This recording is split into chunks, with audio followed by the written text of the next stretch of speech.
everyone, and welcome back to Lisa at the Edge. I'm so glad that you took the time to join me today. Today, we're going to continue my series, which focuses on some of the amazing women at Dell Technologies in the pre-sales community. And so I'm super excited. Today, I have with me Sofia Paakko, who works in pre-sales, and I'm going to bring her in right now. Hey, Sofia. Hi there. Hi. So How are glad you you? could join us. I'm good, thank you. I'm good. So, introduce yourself to the audience. Tell us about who you are and what role you currently do within pre-sales at Dell. Okay. Yep. So I am in the unstructured data solutions pre-sales organization, a specialist pre-sales organization, specifically supporting a couple of products in the portfolio, supporting the core pre-sales individuals with conversations around those products. And I've been doing that for 2.5 years now. I currently specifically look after the healthcare customers that we have, most of the healthcare organizations in England and Wales. Cool, brilliant. Well, thank you so much for joining me today. I'm super pleased to have you here, and I can't wait to get stuck into kind of sharing your story so far within the tech industry and specifically within pre-sales. And so we will start, as always, with my favorite question, which is, I always love to ask people how they found their way into tech, and was it tech that they originally wanted to do? And it's funny because 9 times out of 10 when I ask this question, actually, no, tech wasn't the initial kind of plan when you were, a small child, or for example, or even going through university. And I think that makes for some of the most interesting stories, and yours is no different. So yeah, tell us a little bit about when you were younger and you were thinking about what I'd want to do as a career, etc. What were you interested in, and then how did you find your way in to the tech industry, to Dell? Going really far back, I think some of the first things I wanted to do was a painter decorator, because I really like painting walls. And I can't do it. I've tried to paint 2 walls in my life, and I don't understand. It makes me so frustrated when I'm painting. I'm like, yeah. I know. I don't know how I thought I was so good at it when I was a child, right? And then I wanted to be an archaeologist because I really like dinosaurs. I went through a dinosaur phase. Yeah.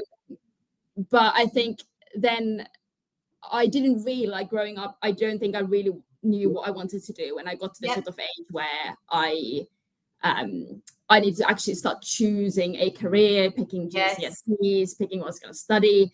I was quite academic. So I think I thought academia would suit me and academic subjects would suit me. I then ended up doing a degree in music and musical theatre. Go figure. Loved it, absolutely loved it. But I think I came out of there thinking, you know what, I'm not going to do this professionally. This is not going to be me professionally. It's a really tough industry. And I struggled to get a graduate job. I was applying, struggled, probably because I had a music degree on my CV. I think I was struggling to even get seen, my CV seen. And I went back to university then. I had a lot of people around me at the time who worked in tech, in different roles in tech. Even my mum did a career as a software developer before it was cool.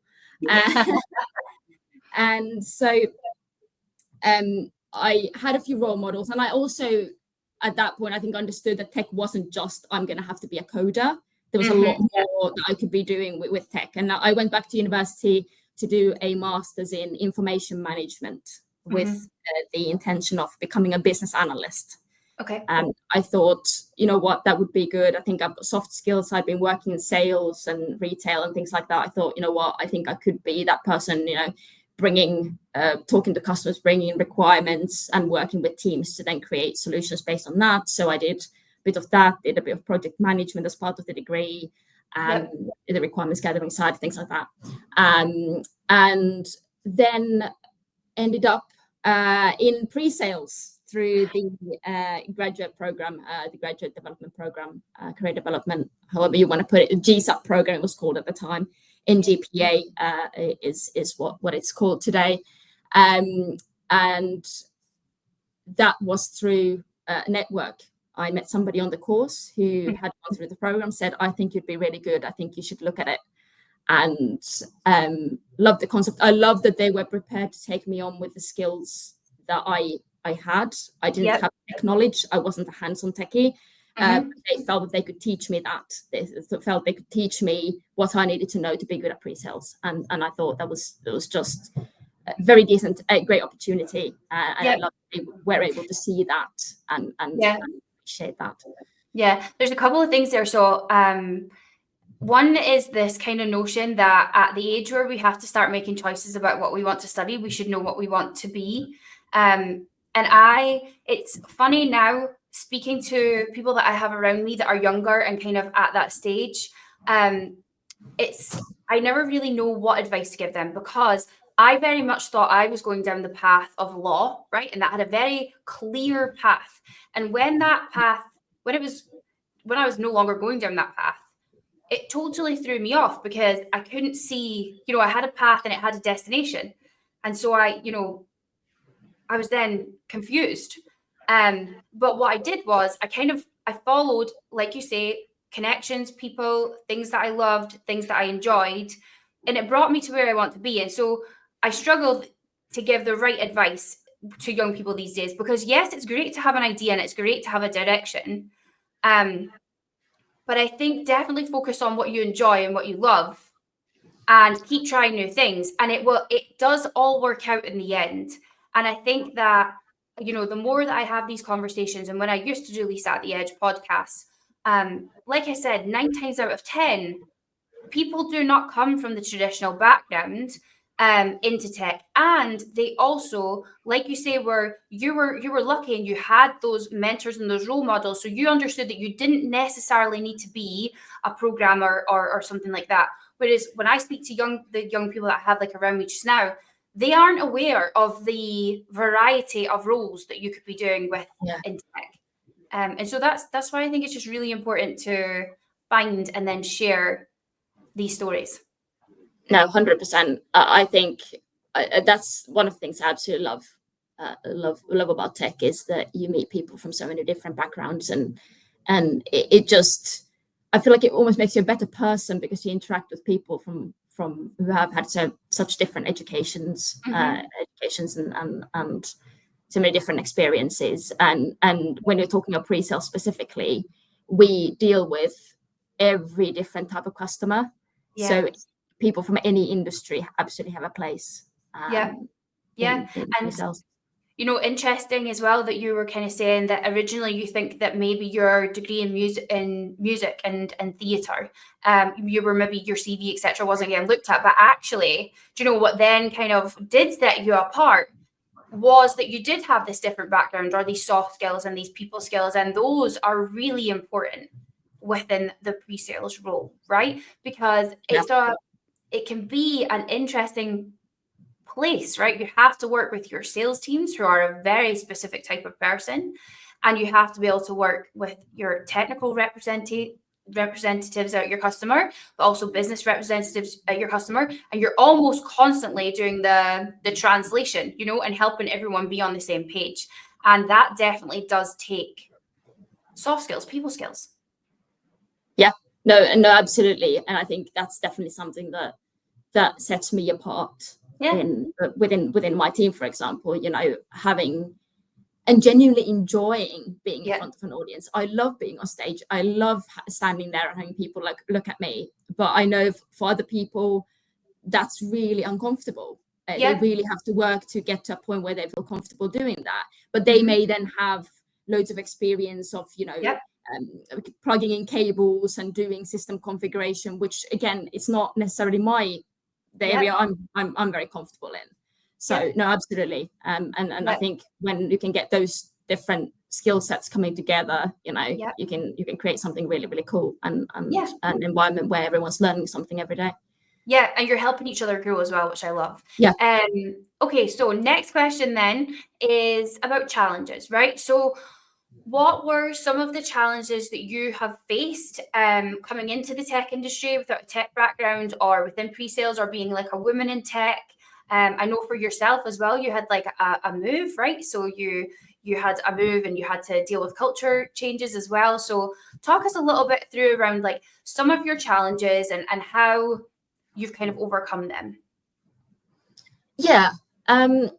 So for the audience, of course, you wouldn't know this. I'm originally from Finland. I think that may have influenced sort of challenges I had compared to other people, because I think I grew up in a very equal society. I think the Nordics have kind of been paving the way for the sort of male and female, the equality has been a big thing there for a long time. And I very much grew up being told that nothing was off limits to me because I was a girl. I had two working parents, they both worked full time. I grew up thinking, this is both men and women do these things, and so I think my challenges haven't necessarily been around feeling like I'm being treated differently because I'm a woman. I think my challenges have maybe more come from feeling confident in myself. I think there are certain things that I think I've struggled with that may or may not be related to being a woman. I think there are other factors with me as well, such as I came from a non-technical background into a technical environment where, I felt like I didn't know very much. Obviously being junior also, not just in experience, but being junior in terms of age coming in, that can also be a factor. Whatever gender you are, that's a factor working with very tenured people. So I think those have definitely played a part as well. But I think in terms of confidence, there are a few things that go under there, like knowing that I can do the role that I've been hired for and do it well. Everyone wants to do a good job. I want to do a good job. I wanted to, and I always want to make a difference. I want to feel like I'm being given responsibility and I'm making a difference to other people. I'm making a difference to customers. I'm actually helping people. And that's something that I think I felt like I couldn't do for a long time. I felt like I had, imposter syndrome, feel I struggled with that as well. So definitely coming from a non-tech background, I can 100% relate. And also, like you say, coming into an environment where there are a lot of very tenured people, they have an insane amount of experience. They've seen us go through the cycles that we go through in tech. That can be hard. And then also totally relate to, I like to hit the ground running. I want to provide value, whether that's into my team or the company that I'm working for or the customers that I'm working for. I want to be valuable. I want to be of use. I think it comes to like a bigger thing around needing a purpose. And sometimes when you are doubting yourself or you're just building up that technical experience and know-how, it can be quite daunting, and it can definitely lead into some quite severe imposter syndrome. And like you don't want to be the person who goes in there into a meeting and says, "Oh, hi, I'm Sofia. I've been at the company for 6 months and I have a music degree." Like that, you don't. That doesn't instill confidence in the customer that you know what you're talking about as a pre-sales consultant, does it? It took me a long time to feel comfortable telling people that this is my background. And you felt like you had to go there and pretend to be a techie and just omit those details that were gonna make you look like you weren't a techie. I suppose, aside from being a woman in tech or being a man in tech, sometimes there is that definition, especially from, I'd say more so from outside of tech, about what a techie is. And the more that I actually, like we just said at the beginning, the people that we meet, the people that we come across, we're actually, we all share like commonalities, similar interests, similar drives, etc. And some of us could very well be described as proper techies and others maybe not so much, right? But we're all really different.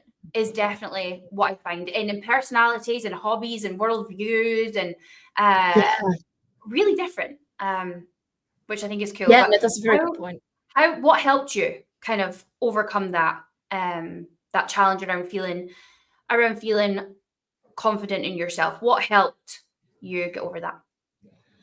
I think realizing that there were other people in the same position, because things can be quite difficult to talk about, because you don't know who to trust. You don't want to necessarily out yourself as, I'm new, I don't understand this, I don't feel comfortable asking a question. And I had the opportunity to go through a really cool program called the Release Your Potential program at Dell a couple of years ago now. I finished that, which was specifically for women, to bring together women from different parts of Dell, different organizations, all over EMEA. And we did sessions. Some of them were lecture style sessions, some of them were small group sessions, some of them were, there was some individual focus as well. And there were some of the ones that have really stuck with me from that, not only being able to then connect with women, because I don't work with that many women really day to day, finding out what they were struggling with, and being able to talk about these things, but also some of the sessions that they did around your brand, being able to advocating for yourself. So being comfortable telling people this is what I'm good at, because that's really hard.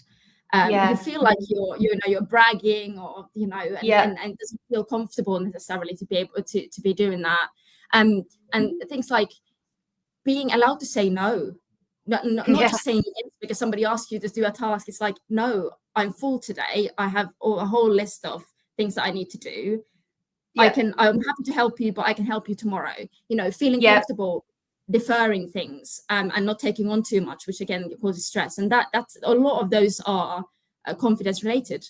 And I think, although not exclusively to do with being a woman, I think women maybe are more likely to be people. We're a bit more susceptible to. I mean, there's that like age-old story of two people can look at a job description, and we will see the 30% that we're not qualified to do, and perhaps one of our male colleagues, and this isn't true across the board, right? But they do have a tendency to be like, well, I can do 70% of that. Like, I can learn the rest. Whereas we do tend to have what you said at the beginning was believing that you can do the job you've been hired to do. And that really has something I thought about as well. Like, no, you've been hired into this position because you're believed to be able to, you can do that, whether it involves, a bit of growing into or whatever. But no, you're okay. Like, you're good. It's you've been hired because you can do this job. And then, also I think we can be a little bit susceptible to just feeling a little bit more discomfort around shouting about our skills and our achievements. And then also definitely, saying yes to everything also is part of that wanting to prove ourselves, right? And prove that, if we've not come from a technical background, etc. But it's so funny because I literally just had that discussion with my manager on my one-to-one this morning. And I said, I know it's my fault, but we've got to Friday and I have the time that I've had blocked out to focus on things that I need to prep for next week has been eaten into by, people requesting my help all week. But I struggle to say no. It's something that I go through cycles of getting better at and then falling down again when things get busy. One thing that is actually, and this is actually embarrassing to me, given how long I've been doing this now, is that I have only recently just become more confident and comfortable saying, I can't help you today, but I can do this time tomorrow or the following day. Because I used to do and it's actually a game changer. It really is a game changer. And it does help you with confidence, because then you do have that time to prep and you do have that time to be in a good headspace and be able to give your best to the team and to customers. But it's absolutely, it's interesting. I'd like to actually, go ahead, sorry. Yeah, I was going to say, you also mentioned a little bit in our kind of chat beforehand as well about some really good mentors and managers that you've had within Dell, and that you've kind of been lucky to come across some of them. Is there anything around that kind of support network that you want to share? Oh, great minds. That was literally, I was going to jump onto your point about you having had a chat with your manager about the situation, not having time. No, I think in terms of, getting help, overcoming a challenge, whether it's to do with confidence, but anything, I think your relationship with your manager is absolutely paramount. I mean, I'm super lucky to have the most amazing manager in the world who supports me in absolutely everything. I know I can go to him, male manager as well. If we're talking women in tech, I know it can be a different dynamic, but he's absolutely brilliant in enabling me. He will take in feedback. He will try and help me where I need support. And I think being able to talk to your manager, having the confidence to talk to your manager about career progression, about things that you're struggling with, where you need more help. Because your manager's job is to enable you to do the best work that you can do. That's what they're there for. But they don't know often, certainly my manager, they don't see me do my job day to day. So they don't necessarily know what I'm doing every minute of the day. They don't know necessarily about every achievement that I've had, they only hear about things when something's maybe gone really wrong and I'm having to bring it to him saying, I need you to intervene because something's gone wrong. So talking to them about what you're doing, where you're wanting to go, where they can support you, that's really valuable to you. That's going to help you, but it also really helps your manager do the best job that they can do. So I think that's really important. And if I know not everybody has that relationship with their manager, mentors, you've got more choice in who your mentor is. Find mentors to help you do the same thing if you don't necessarily feel comfortable doing it with your manager. Yeah, absolutely. And like for some people, that's a good point, right? You have more choice over your mentors than you sometimes do your manager. And definitely whenever I've looked to move roles or make a move, who I'm working for has always played a huge part for me. Like that is a really important part of how I feel within my role, and also I need to feel supported in order to I can when I don't feel like I have that support, I struggle, and I definitely think that is where having other people, whether it's mentors, formal, informal, or that kind of network, is really, really important. So I totally agree. So we've already touched on this a little bit, right, around the people, right? But what is it that you love about your role and being in this industry? The people. Just enthusiasm of people. I think it's just wonderful to talk to people who are really enthusiastic about the topic. I mean, sometimes you go into a room and you talk to somebody and they're excited to tell you about something tech related, and you're like, I have no idea what they're talking about, but I'm fascinated. I'm listening because they love this so much. And that sort of energy, it's very infectious. And I think, like you said, there isn't a techie. Right? It's not like a techie is not the one thing. But I think you are more likely to, if you're working in tech, you will find somebody who is kind of your type of person. There are loads of people. I find there are loads of people at work who are like me. They have similar areas of interest, or they have similar kind of mindset, or we share the same kind of humor, or that it enables me to feel really kind of just loads of really good mental stimulation, loads of really good socialization. I mean, humans are, social animals. It's we want interaction, and I feel like I have a lot of fulfilling interactions at work, not just around work as well. Other interests, books. You and I talked about books. Yes, one of the first things we started talking about, actually, when we had our first call to prep for this, was about books. And actually, do you know what that's really, so one point that I want to pick up on is that you said that you will find people like you. And what I think is really, I don't want to use the word weird, it's interesting and it's cool, that in tech, I will find people that I don't think are like me, or that actually we are we live very different lives, or we are into different things, but we are so alike, you know. So it's almost like that typical, like, outside of tech and outside life can be very much like your friends are all, to be fair, I'm kind of like this in my friend group as well. We all do wildly different careers, but outside you will tend to find groups of people who gravitate to each other, who are really quite similar and living quite similar lifestyles. Whereas I find that within tech, you can find someone that's really different to you, but that you get on like a house on fire, and you're actually very similar. And like you say, that can just bring so much into your life. And so back to the books, right? Let's talk about the books. So I know that within your team, is there other women within your team? Or is it? No, it's just me. It's just me on my team. Right? Just me. you. Yeah. And one of the ways when we were talking about just the ways that you can connect with people, right? Whether it's men in your team or people from different cultures or backgrounds, or like we say, just interested in different things.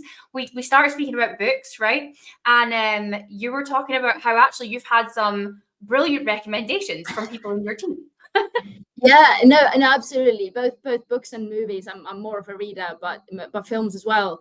I think that's I have the men in my team. They all, most of them really like sci-fi, and sci-fi is not my genre. I wouldn't go and pick out a science fiction book myself, but I found it to be a really good way to bond with them. I've got some book recommendations. I read these books, and some of them haven't been my thing, but then actually some of them I've had some brilliant books recommended to me that I've thought, wow, I would never have picked this up just because the label says sci-fi. Yeah. And that's when somebody who is not really necessarily like me in gender, age, completely different life situation. Yep.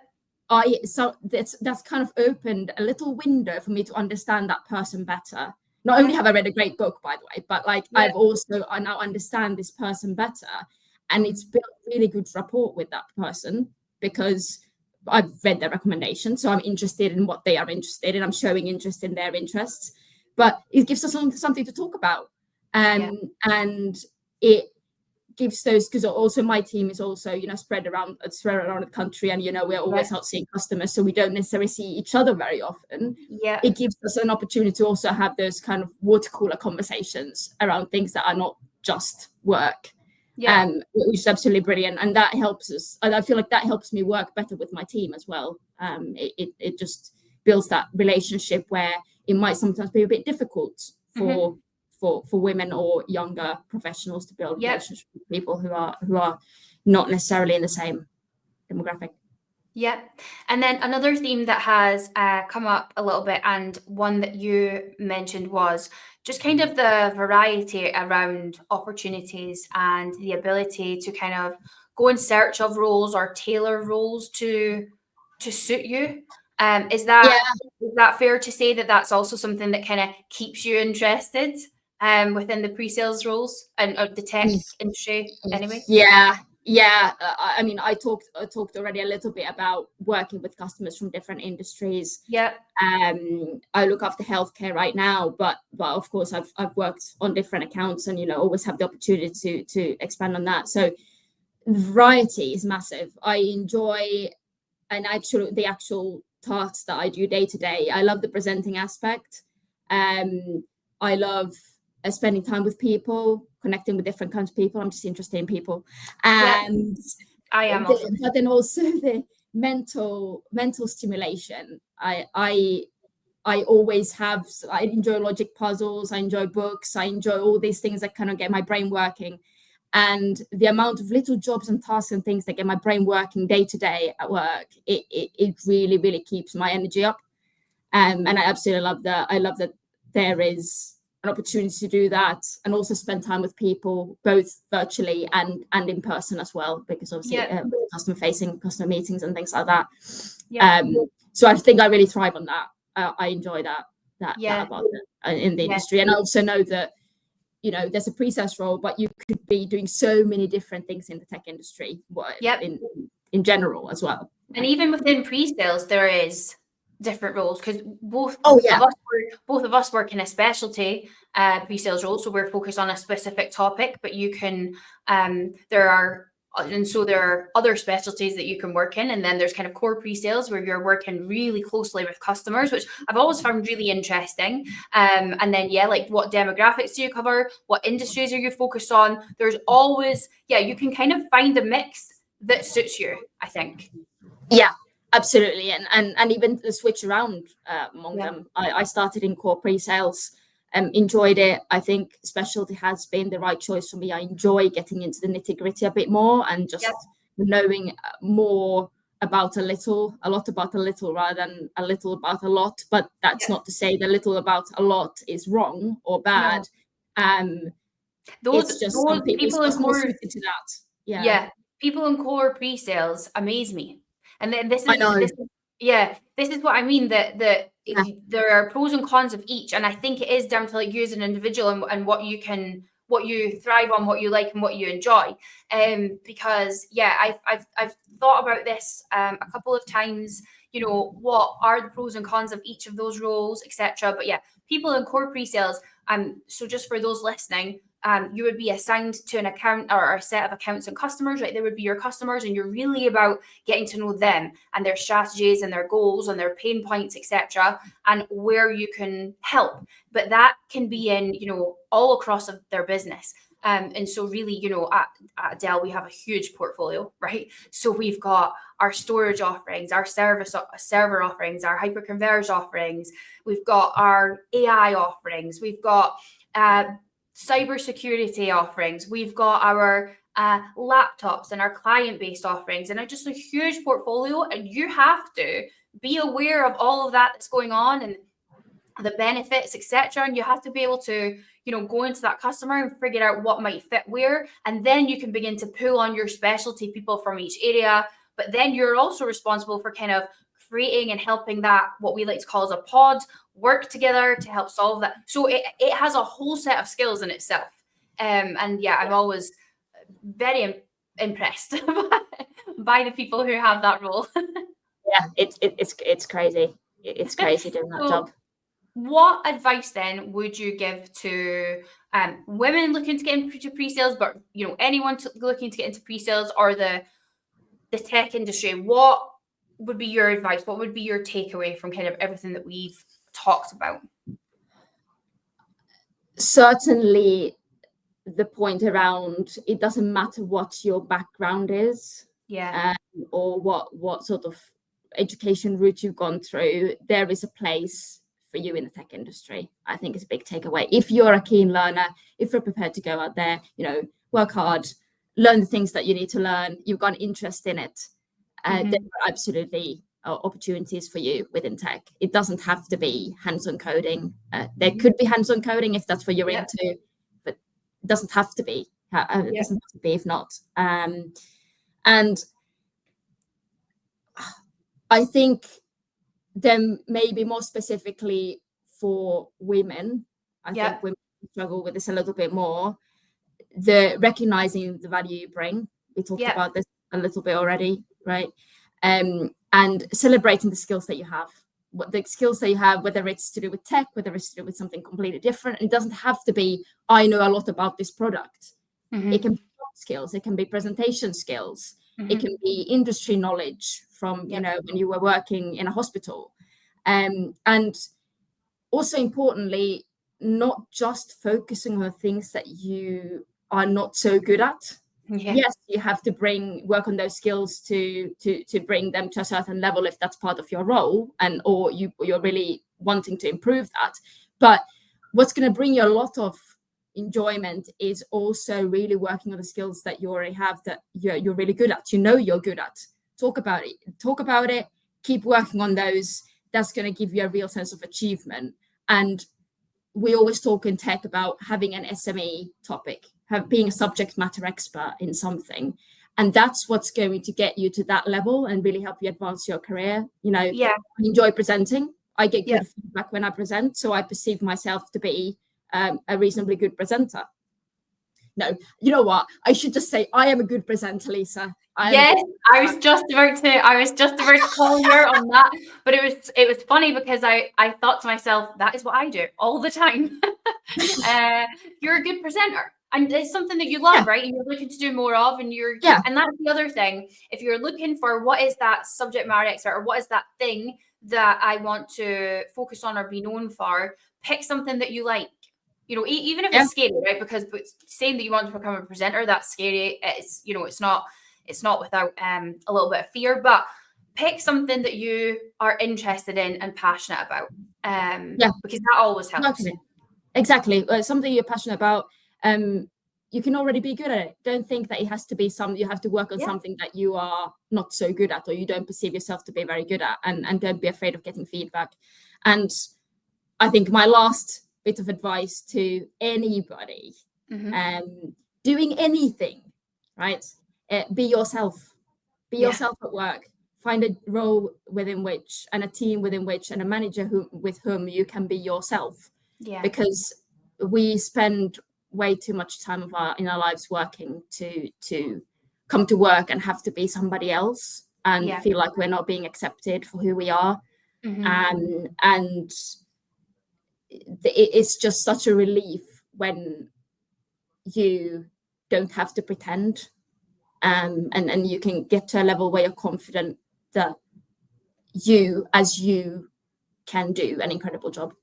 Yeah, I absolutely agree. I think that if you are anywhere where you feel like you cannot be yourself, the amount of mental load that has on you, and that it takes on you to be constantly second guessing yourself and figuring out how you should be showing up, you're not going to be able to thrive in that scenario. You're just not going to have the energy or the capacity to thrive. And so, definitely, keep searching for your place where you can be yourself. And I do definitely think that within tech, because even if I think about everybody that I engage with on a weekly basis and how different they can be from each other, tech is definitely that place that you can probably find somewhere where you can just be yourself. 100%. Yeah. Well, this has been an amazing chat. Thank you so much for joining me on the podcast. This will be the second episode in this new series. So we're kicking off with a bang. And I know that it's only going to continue to go down that way because, I'm just so excited to be reaching out and connecting with other women within, because like you said, sometimes, we're all over the place. We don't get to come together. And so being able to do this virtually, and then, I'm just so grateful for it. So thank you so much for joining me.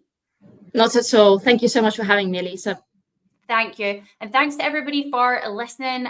Please give this a like if you enjoyed it, and also hit subscribe, and then you'll be notified when the next episodes go live. But thanks so much for your time watching. Bye-bye.